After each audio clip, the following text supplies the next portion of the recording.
મોરબીની જનતા જાગૃત થઈ તો મોરબીના ધારાસભ્યના પેટમાં નકલી તેલ રેડાનું.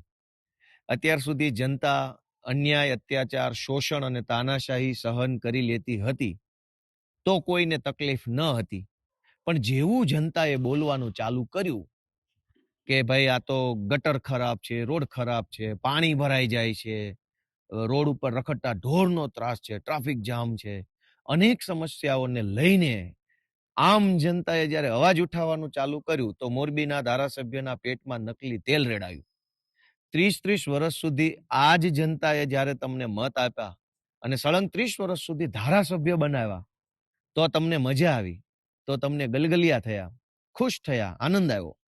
પણ હવે એ જ જનતા જેણે તમને 30 વર્ષ સુધી ધારાસભ્ય બનાવ્યા છે, એ જ જનતા જો સોસાયટીમાં પાણી ભરાઈ જવાના મુદ્દે, પીવાનું પાણી ન આવવાના મુદ્દે, રોડ ઉપર ખાડા છે, ખરાબ રોડ છે, એના મુદ્દે તમને સવાલ કરે તો તમને હવે ગમતું નથી.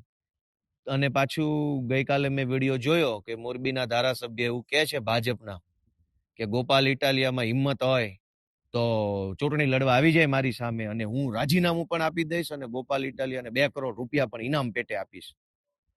તો મારી મોરબીના ધારાસભ્યએ આપેલી આ ચેલેન્જને આપણે સ્વીકારી લઈએ છીએ સહર્ષ, રાજી ખુશીથી કે જો તમે શુરા બોલ્યા ન ફરે, શુરા હોવ, મરદ માણસ હોવ અને એક જ વખત બોલતા હો ને જબાનના પાક્કા માણસ હોવ તો આજે 10 તારીખ થઈ છે, મોડામાં મોડું 12 તારીખે બપોરે 12 વાગ્યા સુધીમાં રાજીનામું તમારું પડી જવું જોઈએ. ગોપાલ ઇટાલિયા પણ વટથી તમારા ચેલેન્જને સ્વીકારે છે. પણ મારી એક શરત છે કે મોરબીના ધારાસભ્ય પાટીલને પૂછવા જતા નહીં.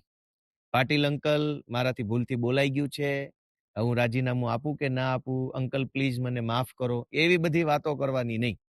પાટીલને પૂછ્યા વગર જ તે તમારા પોતાનામાં હિંમત હોય, તમારામાં તાકાત હોય અને તમારામાં એવું ડેરિંગ હોય તો CR પાટીલને પૂછ્યા વગર, એની પરમિશન લીધા વગર, પાટીલ મને ખીજાશે, પાટીલ મને ઠપકો આપશે, પાટીલ મને મારી ઉપર કાર્યવાહી કરાવશે એવી ડર રાખ્યા વગર મોડામાં મોડું 12 તારીખે બપોરે 12 વાગ્યા સુધીમાં જો રાજીનામું તમે આપી દો તો ગોપાલભાઈ ઇટાલિયા તમારી ચેલેન્જ સ્વીકારે છે.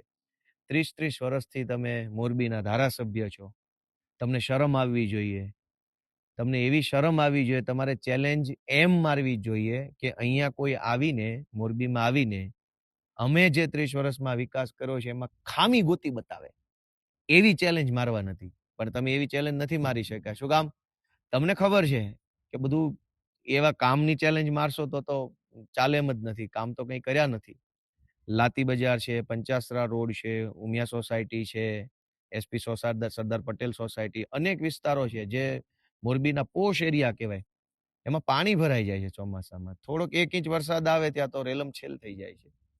તો 30 વર્ષથી ધારાસભ્ય હોવા છતાંય તમારે હવે મને ચેલેન્જો મારવી પડે છે, એ જ તમારી નિષ્ફળતાનો સૌથી મોટો પુરાવો છે. અને તમારી ચેલેન્જ અમે સ્વીકારી છે.